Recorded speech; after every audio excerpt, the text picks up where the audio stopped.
I will be, amongst other things, meeting with Ban Ki-moon in Cairo, where we bring together the Africa Union, the Arab League, the UN and the EU as we begin to consider the future and we make our preparations and planning to support the people of Libya, a mission that I had in Benghazi, returned very recently and brought me interesting news, not least from the women in Libya who I wanted to make direct contact with.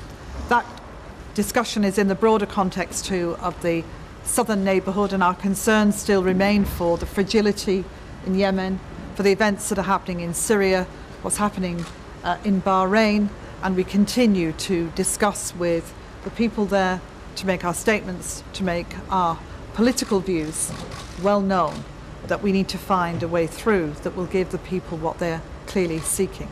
First of all, I wrote to Ban Ki-moon about particularly the situation in Misrata. You'll all have been following that, especially, but not exclusively. There are many difficulties. To say that we wanted to ensure that the European Union stood ready to support in any way we can the humanitarian operation.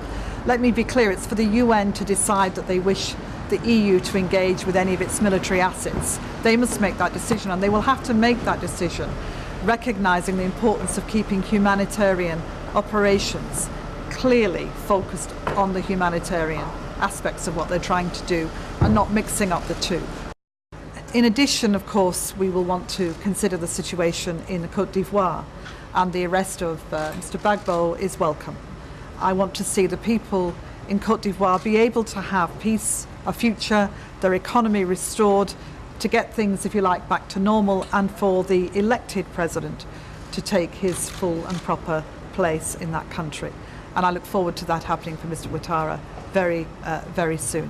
I should also mention that I've sent my condolences to the families of those who've lost loved ones or had injuries in what's happened in Belarus, and we're continuing to monitor that situation too.